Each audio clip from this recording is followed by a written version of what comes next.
الغاوين وأصحابه هداة طريق الحق وحماته. أما بعد فأعوذ بالله من الشيطان الرجيم. بسم الله الرحمن الرحيم. كنتم خير أمة أخرجت للناس تأمرون بالمعروف وتنهون عن المنكر وتؤمنون بالله. صدق الله العظيم. عزتمندو الله پاک ډېر احسان دی چې مونږ او تاسو یې د نبی علیہ السلام په امت کې پیدا کړی یو. هغه امت چې د هغه امت ته الله پاک یو سند او سرټیفیکیټ ورکړی دی. هغه سند چې دی نو هغه د خیر امت دی. کنتم خیر امت. الله پاک دې امت ته ارشاد فرمایي چې تاسو خیر امت تاسو غوره امت یې. نو الله پاک مونږ په دې امت کې چې دی نو هغه پیدا کړی یو. مخکینی امتونه تیر شوي دي لیکن الله پاک یو امت ته داسې نه دی ویلی چې اے امت د موسی علیه السلام تاسو غوره امت یې. داسې نه دی ویلی. نه داسې ویلی د عیسی علیه السلام امت ته چې تاسو غوره امت یې. نه د بل یو پیغمبر امت ته داسې ویلی دی چې تاسو غوره امت یې. لیکن د نبی علیه السلام امت ته الله پاک اعلان کوي کنتم خیر امت. اے خلکو اے امته تاسو په ټولو امتونو کې چې دی نو هغه غوره امت یې. ځکه الله پاک انسانان پیدا کړل. د ټولو انسانانو سرداري هغه آدم علیه السلام له ورکړې ده. الله پاک د ټولو پیغمبرانو سرداري هغه نبی علیه السلام له ورکړې ده. د ټولو وادیانو سرداري هغه بیت المقدس ته ورکړی شوې ده. دغه رنګې د ټولو ښارونو سرداري هغه مکې او مدینې ته ورکړی شوې ده. دغه رنګې د ټولو کورونو سرداري هغه بیت الله ته ورکړی شوې ده. د ټولو کتابونو سرداري هغه قرآن مجید ته ورکړی شوې ده. دغه رنګې د ټولو دروازو سرداري هغه د کعبې دروازې ته ورکړی شوې ده. د ټولو ګټو سرداري هغه حجر اسود ته ورکړی شوې ده. دغه رنګې د ټولو پرنالو سرداري هغه میزاب رحمت ته چې دی نو هغه ورکړی شوې ده. د ټولو کوهو سرداري هغه آب زمزم ته ورکړی شوې ده. دغه رنګې د ټولو حسیناو سرداري هغه حسن یوسف ته ورکړی شوې ده. دغه رنګې د ټولو اوازونو سرداري هغه لحن داوود ته چې دی نو هغه ورکړی شوې ده. دغه رنګې د ټولو اوازونو سرداري هغه د داود علیه السلام ته اواز ته ورکړی شوې ده. دغه رنګې د ټولو تختونو سرداري تخت سلیماني ته ورکړی شوې ده. دغه رنګې د ټولو ورځو سرداري هغه د جمعې ورځ ته ورکړی شوې ده. د ټولو جمعو سرداري هغه د نبی علیه السلام هغه آخري حج هغه جمعة الوداع ته چې دی نو هغه سرداري ورکړی شوې ده. د ټولو شپو سرداري هغه لیلة القدر ته ورکړی شوې ده. د ټولو میاشتو سرداري هغه رمضان ته ورکړی شوې ده. دغه رنګې د ټولو مؤذنینو سرداري هغه بلال حبشي ته ورکړی شوې ده. د ټولو صحابو سرداري هغه حضرت ابوبکر صدیق ته ورکړی شوې ده. او دغه رنګې د ټولو امتونو سرداري هغه دې امت ته چې دی نو هغه ورکړی شوې ده.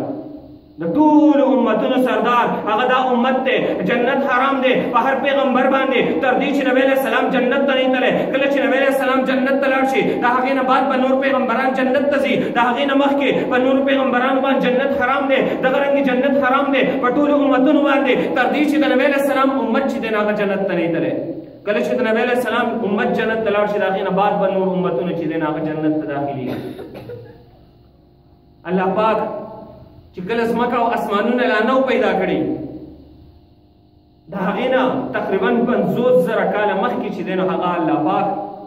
د دې خپل کتاب د قرآن مجید چې دی نو هغه یو صورت دی. بعضې روایتونو کې نور صورتونه راغلي لیکن یو روایت کې سورې طه راغلی دی. الله پاک د سورې طه تلاوت چې دی نو هغه ارشاد وفرمایو څه خوند به وي څه شان به و د هغې تلاوت چې الله پاک په خپله د هغې کتاب چې دی نو هغه تلاوت کوي. نن یو قاري چې دی نو هغه تلاوت کوي یو عجیبه طریقه تلاوت کوي. نن چې دی نو په هغې کې یو سرور وي یو خوند وي زړه ته چې دی نو هغه یو سکون راحت چې دی نو هغه میلاویږي. کله چې دغه تلاوت نبی علیه السلام کوي د هغې به څه شان وي چې په نبی علیه السلام دغه کتاب نازلېږي. او بیا چې د دغې تلاوت هغه نازلوونکي فرشته کوي د هغې به څه شان وي. او بیا که د دغې دغه تلاوت هغه دغه کتاب تلاوت چې دین هغه ذات کې کم ذات چې دین هغه دا کتاب نازلې د کم ذات د طرف نه نازلېږي د هغه تلاوت په څومره خوند وي کله چې الله پاک د سورې طه تلاوت وکړو نو فرشتي چې دین هغه فرشتي په یو تعجب کې چې دین هغه راغلي فرشتي چې دین هغه خوشاله شوه فرشتي چې دین هغه انتهایی چې دین هغه مبارکبادي ورکړي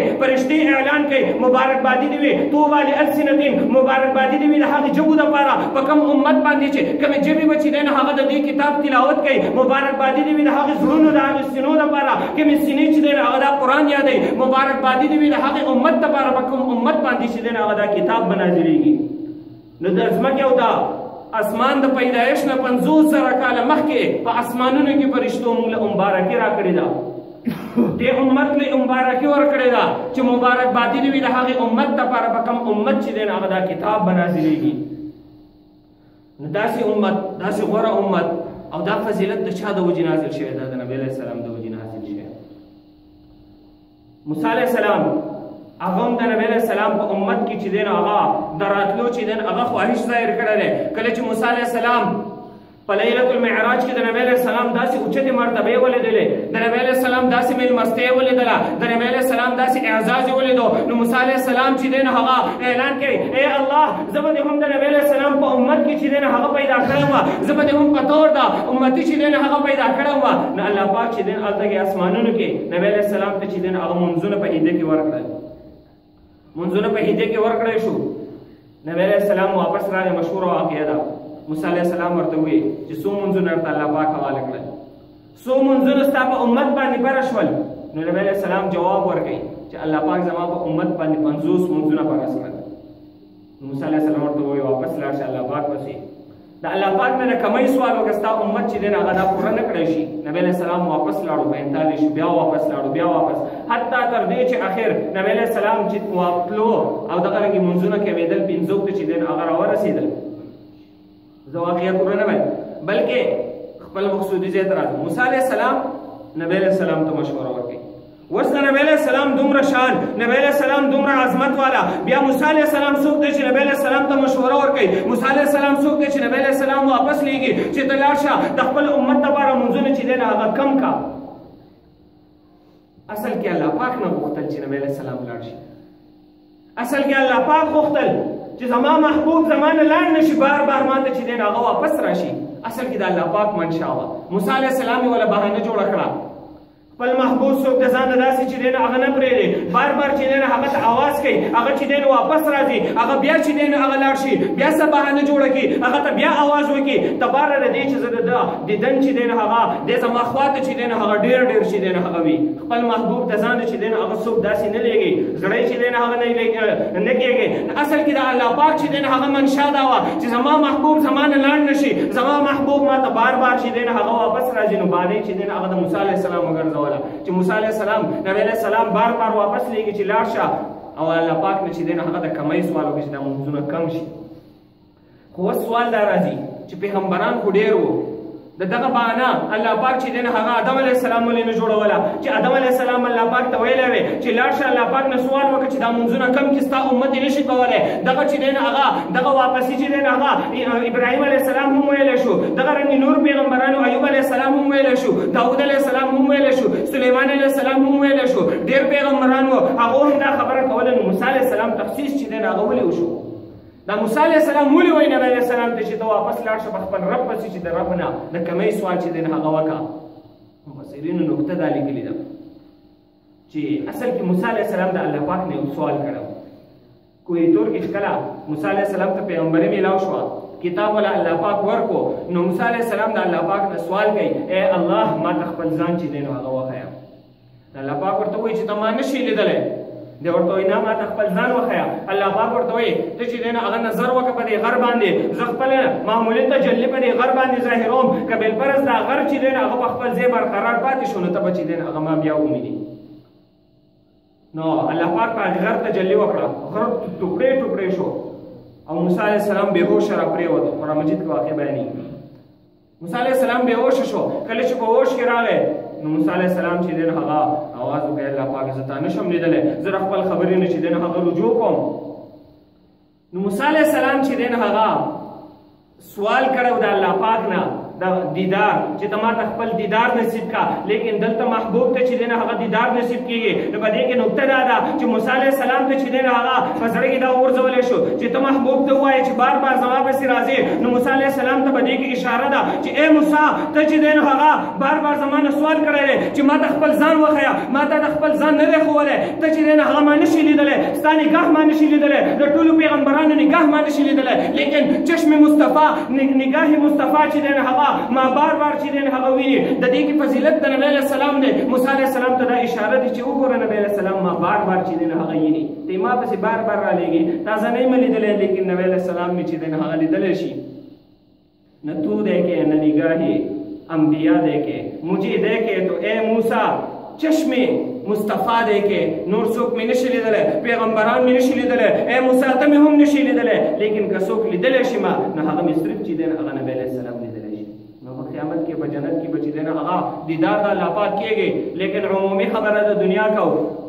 چې نبی علیه السلام ته الله پاک خپل دیدار چې دی نو هغه ورکړو د موسی علیه السلام نه نفي. نو موسی علیہ السلام هغه ارزو کړی دا اے الله ما د نبی علیہ السلام په امت کې راولې. دغه رنګ عیسی علیہ السلام ارزو کړی دا اے الله ما د نبی علیہ السلام په امت کې راولې. هغه دعا د عیسی علیہ السلام چې دی هغه قبول شوې ده. عیسی علیہ السلام ژوندی اسمانونو ته خېژولی شوی دی. اخره کې به عیسی علیہ السلام د بیت المقدس د دمشق په جامع مسجد په مناره باندې راکوزېږي. امام مهدي د سهار مانځه ته مخکې شوی. عیسی علیہ السلام د دوو فرشتو په اوږو باندې لاسونه یې ښودلې. د عیسی علیہ السلام د ویښتو نه اوبه چې دی هغه څاڅي. په هغه حالت کې چې دی هغه د سحر د مانځه ټایم وي. عیسی علیه السلام راکوزېږي. امام مهدي مانځه ته مخکې شي، اقامت شي، امام مهدي راشاته کېږي. عیسی علیه السلام ورته وایي نه اقامت سره بره شي، مونځ چې دی هغه هم ته وکړه. امام مهدي به د سحر جمع چې دی هغه ادا کړي. بیا به چې دی هغه دی راوځي د یهودو خلاف د دجال خلاف چې دی هغه جهاد او جنګ به چې دی هغه شروع کړي. دجال به چې دی هغه قتل کړي، خلافت به چې دی هغه قایم کړي. عیسی علیه السلام په آخري دور کې راکوزېږي. په طور د پیغمبر نه راکوزېږي، په طور د نبي نه راکوزېږي، لیکن په طور د امتی چې دی هغه راکوزېږي. د نبی علیه السلام امتی وي، دا په اصل کې پیغمبر وي، لیکن شریعت به چې دی هغه د نبی علیه السلام چلی. په طور د امتی به د نبی علیه السلام چې دی هغه راکوزېږي. د عیسی علیه السلام ارزو تمنا الله پاک چې دی هغه پوره کړې ده. نو داسې امت دی چې د هغې تمنا او ارزو هغه پیغمبران کوي. په هغې امت کې مونږ الله پاک بغیر د تمنا نه، بغیر د ارزو نه، بغیر د الله پاک نه سوال کولو نه الله پاک مونږ په هغې امت کې چې دی هغه پیدا کړی. هغه شکر ولې نه ادا کوو؟ مونږه سوال نه وکړی د الله پاک نه، مونږه تمنا نه مظاهره کړې چې الله پاک مونږ په دې امت کې ولېږه.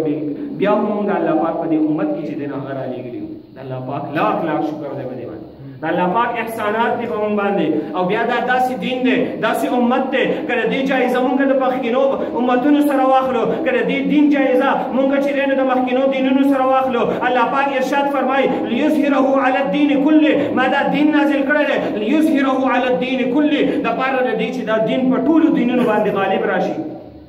داسې د نورو دینونو هغه مطالعه وکړئ، یهودیت مطالعه وکړئ، عیسایت مطالعه وکړئ، هندومت مطالعه وکړئ، بت مت چې دی هغه مطالعه وکړئ، چین مت چې دی هغه مطالعه وکړئ، د ګوتم بدھ چې دی هغه مطالعه وکړئ. څومره چې دی هغه دینونه، څومره مذهبونه په دنیا کې دي، دا به چې دی هغه د اسلام چې دی هغه د نور په شان کې یو روښانه دین چې دی هغه په نظر باندې راشي. مثلا مثال پیش کوم، مخکینی امتونه هغه چې هغه اهل کتاب وو، هغو ته کتاب ورکړی شوی و، هغو ته پیغمبر رالیږلی شوی و. د هغو په دین کې یو څو مسایل، د هغو دین څومره مشکل و، دا دین الله پاک څومره اسان کړی دی زموږ دپاره. لکه مخکینی امت کې چې چا به ګناه وکړه د هغوی توبه چې دی هغه قتل و. لکه بني اسرائیلو چې دی د سخي عبادت وکړو، د هغو توبه دا وه چې قتل کوي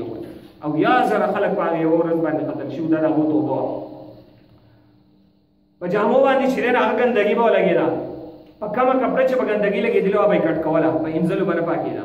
کم اندام نه به ګناه وشو هغه اندام به یې کټ کولو. ګناه به د انسان نه وشو هغه انسان به چې دی نو د هغه توبه به چې دی نو هغه قتل و. په عیسایت کې به دا ګناه چې دی نو هغه توبه دا وه چې یو سړي به ګناه وکړو، د هغو چې کوم پادري به په چرچ کې ناست و، په هغه پسې به لاړو، هغه ته به یې خپل ګناه چې دی نو هغه واورولو، هغه به چې دی نو هغه به ولې چې دی نو د توبې اعلان کوله. زکات قبولیت په دا و چې خپل زکات پر راجمع کړی شو، هغه به یو میدان کې راوړی شو، هغه به چې دی نو د اسمان نه اور چې دی نو هغه راغی چې هغه به یې وخوړلو، هغه اور به هغه وسوځولو، ختم به شو. نو دا به د زکات قبولیت و. دغه رنګې د زکات روپۍ به هغې باندې هم سیوا وې، نصاب سیوا و. دې امت باندې کم دی ډیر داسې کارونه چې هغه په هغه امت کې مشکلاتو په دې امت کې نشته دی د دې امت زکات چې دی نو هغه 40 ده په غریبانو چې دی نو هغه تقسیم کا د دې امت چې دی نو هغه کپړې باندې ګندګي ولګي وینځه دلته چې دی نو هغه صفایي حاصل شي د یو بنده نه ګناه وشي په خپل چې دی نو هغه په خپل علماو پسې مزه چې زمانه دا ګناه شوی دی بلکې د الله پاک نه چې دی نو هغه توبه وباسه ای الله زمانه داسې ګناه چې دی نو هغه شوی دی بلکې د دې امت هغه توبه داسې هم نه چې خپل ځان چې دی نو هغه قتل کا الله پاک ته 2 رکعات صلات توبه وکړه الله پاک ته چې نه هغه وجاړه بلکې د دې امت داسې نه دی چې یو ګناه نه شوی دی 2 ګناه نه شوی دی د هغې توبه به نه نه الله پاک اعلان کړی دی که ستا نه یوه ورځ ګناه شوی که ستا نه 20 ورځې ګناه شوی که ستا نه 50 کاله ګناه شوی که ستا نه 80 کاله ګناه شوی ټول عمر دې په ګناهونو کې تېر کړی دی ټول عمر دې الله پاک په نافرمانۍ کې تېر کړی دی لیکن 2 ټکي چې دی نو هغه له زړه نه ووایه الله پاکه زما نه غلطي شوې ده زه به آینده دا کار نه کوم ماته معافي وکړه الله پاک په ستا ټول ګناهونه چې دی نو هغه معاف کړي د ځمکې نه اسمانه پورې ټوله خلا ډکه کړه د ګناهونو نه لیکن په اخلاص سره توبه وباسه الله پاک به درته ټول ګناهونه چې دی نو هغه معاف کړي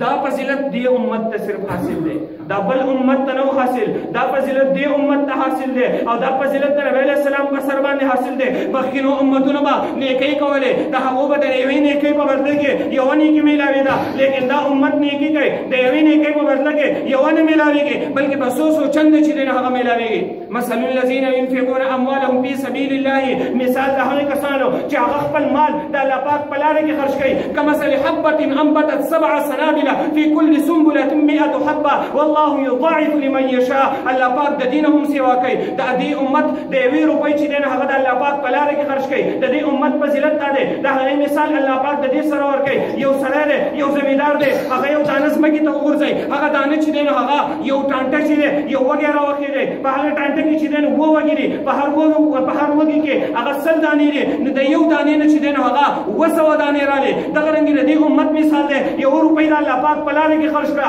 د دې 1 روپۍ په بدله کې الله پاک په آخرت کې دله په 200 باندې چې دی نو هغه بدله ورکوي والله یضاعف لمن یشاء الله پاک فرمایي اخلاص د چا سیوا دی خالص نیت د الله پاک د رضا د چا سیوا دی الله پاک د 200 نه هم سیوا ورکوي په 100 چند چې دی نو هغه ورکوي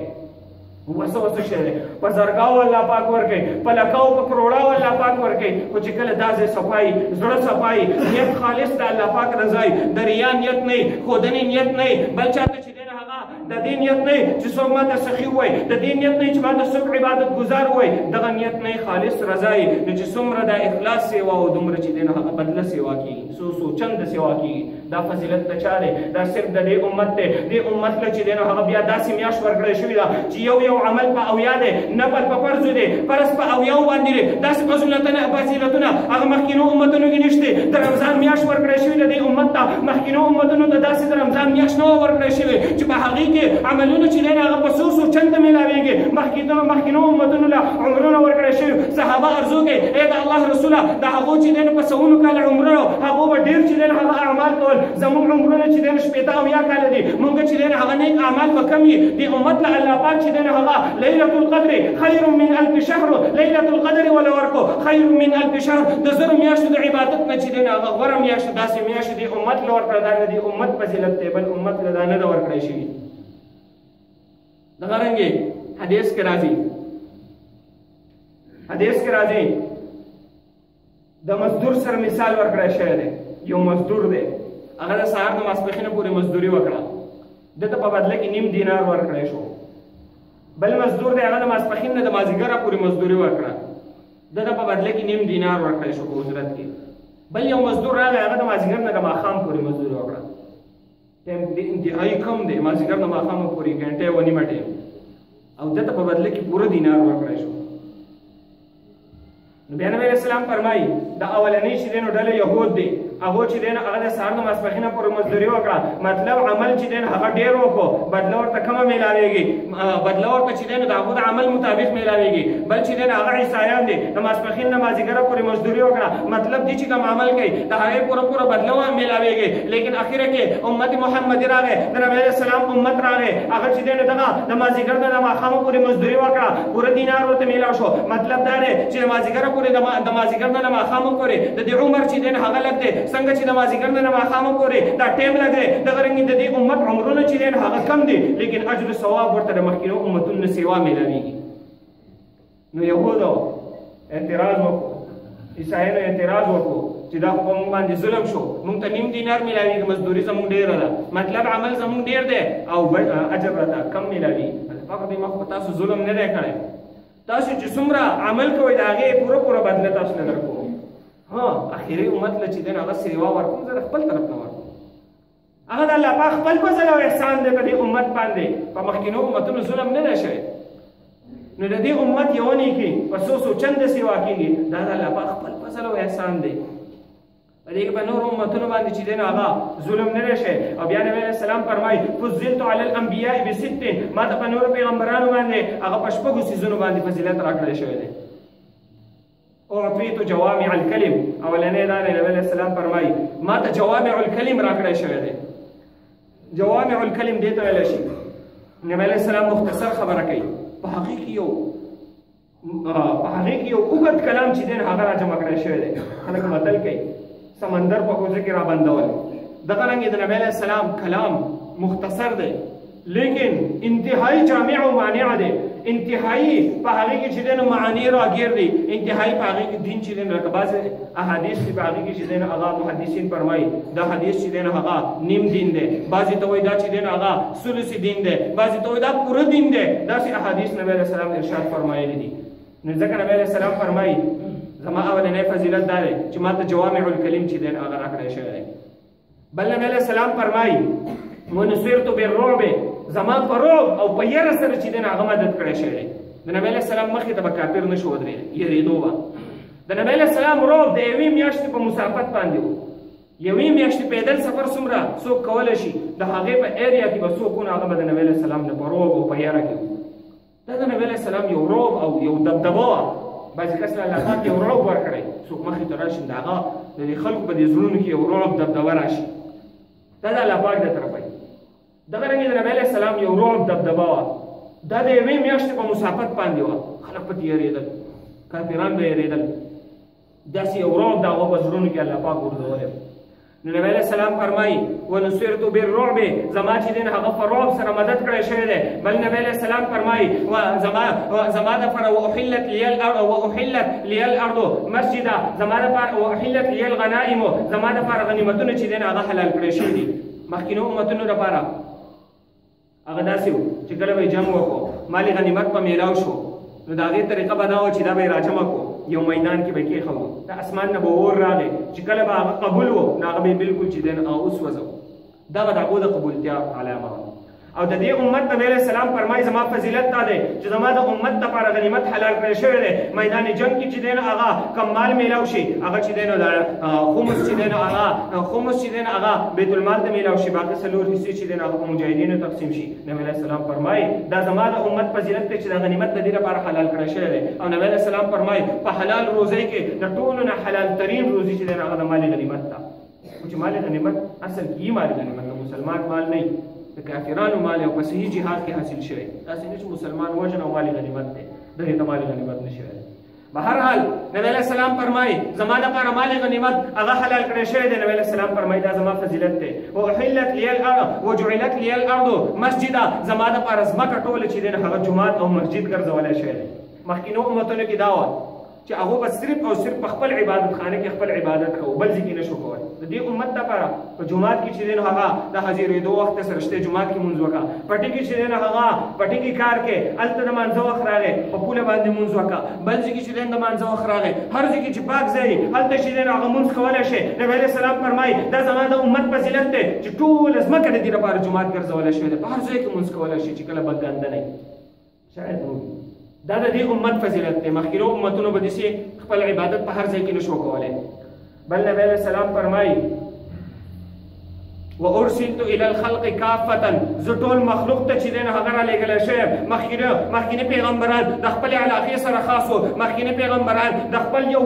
وخت سره خاص وو چې د دومره وخته پورې دا پیغمبر دی. د موسی علیه السلام وخت، د عیسی علیه السلام، دغه رنګې دا ټول د نبي علیه السلام پورې وو. هر امت چې دی نو هغه موسی علیه السلام بني اسرائیلو ته راغلی، هر پیغمبر چې دی نو هغه خپل قوم ته چې دی نو هغه راغلی. د نبي علیه السلام دا فضیلت دی چې نبي علیه السلام دپاره زمانه خاص نه ده چې د دغې زمانې پورې دی، نبي علیه السلام د قیامته پورې دی د نبی علیه السلام دپاره مکان خاص نه دی چې د مکې نه مدینې لپاره راغلی نه نبی علیه السلام د ټول عالم دپاره چې دی نو هغه پیغمبر رالیږلی شوی دی نبی علیه السلام د انسانانو لپاره پیغمبر دی نبی علیه السلام د جناتو لپاره پیغمبر دی د ټول مخلوق لپاره پیغمبر رالیږلی شوی دا د نبی علیه السلام فضیلت دی نبی علیه السلام فرمایي شپږم فضیلت د نبی علیه السلام وختم بی النبیون په ما باندې پیغمبران چې دی نو هغه ختم کړی شوي دي زه اخري پیغمبر یم زما نه وروسته بل پیغمبر راتلو والا نشته دا د نبی علیه السلام فضیلت دی نبی علیه السلام امت ته دا فضیلتونه څومره میلاو شوي مخکې څومره بیان شو دا د نبی علیه السلام په توفیل باندې میلاو شوي دي د نبی علیه السلام په وجه باندې د امت ته چې دی هغه فضیلتونه میلاو شوي دي لیکن د نبی علیه السلام شان داسې دی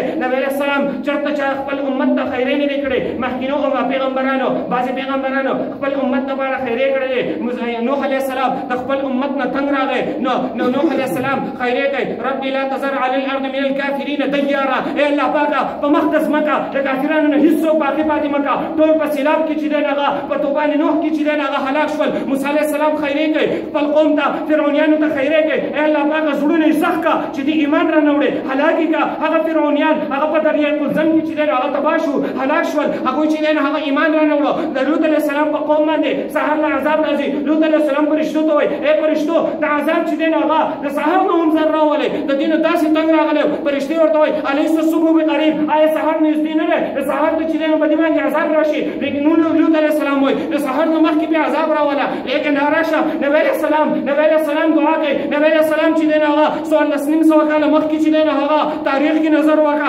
نبی علیه السلام د طائف په میدان کې ولاړ دی نبی علیه السلام پسې یو څو لوګران ورپسې دي نبی علیه السلام په ګټانو باندې ولې د نبی علیه السلام جسم له لوغان دی د نبی علیه السلام پیزار مبارک هغه په وینو کې چې دی نو هغه لطفت دي د وینو نه چې دی نو هغه ډک شوي دي د نبی علیه السلام جامې مبارکې هغه د وینو نه چې دی نو هغه سرې دي فرشتې راځي د غرونو فرشتې راځي ای د الله رسوله موږ ته چې دی نو هغه ووایه موږ د طایف دا دوه غرونه چې دی نو په دې باندې رابند کړو موږ به دې چې دی نو هغه هلاک کړو د اسمان فرشتې راځي ای د الله رسوله موږ ته چې دی نو هغه ووایه موږ به د اسمان نه په دې باندې تندر راوزار کړو موږ به کاڼي چې دی نو هغه راوورو قسمه قسم فرشتې راځي ای د الله رسوله ته صرف اشاره وکړه موږ به د طایف خلک چې دی نو هغه تباه کړو نبی علیه السلام وایي نه زه د دې لپاره خیرې چې دی نو هغه نه کوم شاید د دې په اولاد کې څوک داسې راشي چې هغه ایمان نه وړي داسې چې دی نو هغه پیغمبر دی د ابراهیم علیه السلام دعا کوي د عیسی علیه السلام دعا کوي ان تعذبهم فانهم عبادک ای الله پاکه که چېرې ته دې ته عذاب ورکړې دا ستا بندګان دي او که چېرته ته ورته بښنه وکړې هم ستا چې دی نو هغه بندګان دي نبی علیه السلام دعا کوي د خپل امت لپاره نبی علیه السلام داسې وژړل نبی علیه السلام جاړي اللهم امتي ای الله پاکه زما امت جبرئیل علیه السلام راځي ای د الله رسوله ولې چې دی نو هغه جاړې نبی علیه السلام جواب ورکړي زما د امت په چې دی نو هغه څه کېږي زما سره د خپل امت چې دی نو هغه غم دی په قیامت کې به د دې څه کېږي نو جبرئیل علیه السلام لاړ الله پاک پسې لاړو الله پاک چې دی نو هغه وحي وکړه وایي ووایه زما محبوب ته ای محبوبه زما د ستا په ذات قسم وي ای محبوبه زما د ستا په دې اوښکو باندې قسم وي زه به تا چې دی نو ستا د امت په باره کې چې دی نو هغه د امت په باره کې به زه تا خوشحاله کړم تا به چې دی نو هغه چېرته خفه نه کړم ستا د امت په باره کې داسې دعا کوي نبی علیه السلام د هغه په وجه موږ ته دا فضیلت میلاو شوی د هغه په وجه باندې موږ خیر الامم چې دی نو هغه ګرځېدلی یو د هغه په وجه باندې موږ ته چې دی نو هغه کنتم خیر امت لقب چې دی نو هغه میلاو شوی دی نبی علیه السلام چې دی نو هغه دعا کوي زموږ دپاره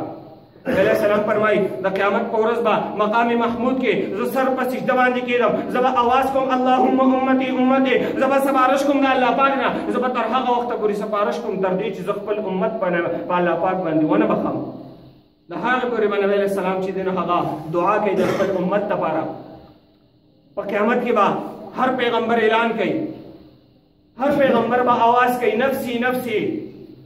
زما دپاره خپل ځان چې دی نو هغه زه خپل ځان بچ کو د خپل ځان آواز به کوي حساب کتاب به نه شروع کېږي ټول خلک په یو پیغمبر پسې ځي په بل پیغمبر پسې ځي چې حساب کتاب چې دی نو هغه شروع شي لیکن کله چې اخره کې ټول پیغمبران به ووایي چې لاړ شي په نبی علیه السلام پسې نبی علیه السلام به سر په سجده باندې کېږدي حساب کتاب به شروع شي نبی علیه السلام به چې دی نو هغه کله چې دی نو هغه د میزان تلې ته ځي کله به چې دی نو هغه پولې صراط ته ځي کله به یو ځای ته ځي کله به بل ځای ته ځي د خپل امت غم به چې دی نو هغه راغوستلی هر پیغمبر به خپل ځان غم وي لیکن د نبی علیه السلام سره به خپل امت غم وي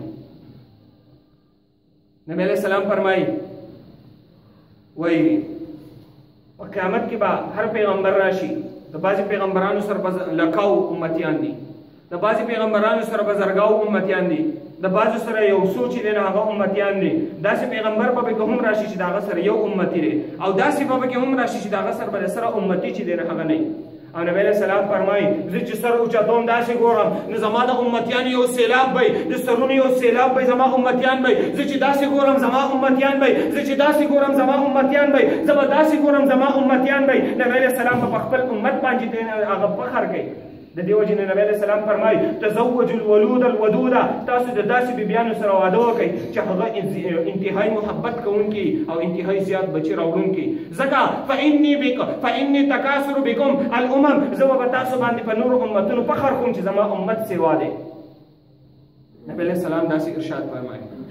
بیا به صحابه تپوس کوي ای د الله رسوله ته خپل امتیان څنګه پیژنې چې دا چاپیره زما امتیان دي نبی علیہ السلام ارشاد فرمایي زه به خپل امتي چې دی نو هغه د مانځه د اوداسه د ځایونو نه پیژنم چې زما د امتي مخ به چې دی نو هغه پړقېږي هغه به یو چمک کوي دا د اوداسه ځای دی لاسونه به یې پړقېږي خپې به چې دی نو هغه پړقېږي زه به خپل امت د اوداسه د ځایونو نه پیژنم خو چې د نبی علیہ السلام امتي شي او مونځ نه کوي نو هغه به سهلي امتي نو نبی علیہ السلام به یې څنګه بیا پیژني چې دا د نبی علیہ السلام امتی دی نبی علیہ السلام نه پیژنې بیا چې دا زما امتی دی چې د نبی علیہ السلام د امتی کېدو نه د هغه انکار وشو نو بیا چې دی هغه ځای جهنم وګرځېدو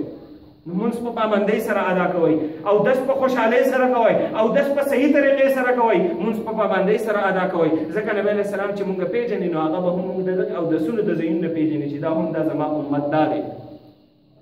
نو الله پاک لوی احسان دی چې مونږ د نبی علیہ السلام په امت کې چې دی هغه پیدا کړی یو د دغه احسان بدله بدای چې مونږ ته دا فضیلت د چا د سره میلاو دی د چا د وجې نه میلاو دی د هغه هر سنت چې دی هغه مونږ ژوندی کړو د هغه یو سنت چې دی هغه مونږ پرېنږدو د هغه سنت ټولو ته معلوم دي چې څه سنت لکه اوس مونځ وشي د فرض نه وروسته چې دی هغه سنت دي که څلور رکعته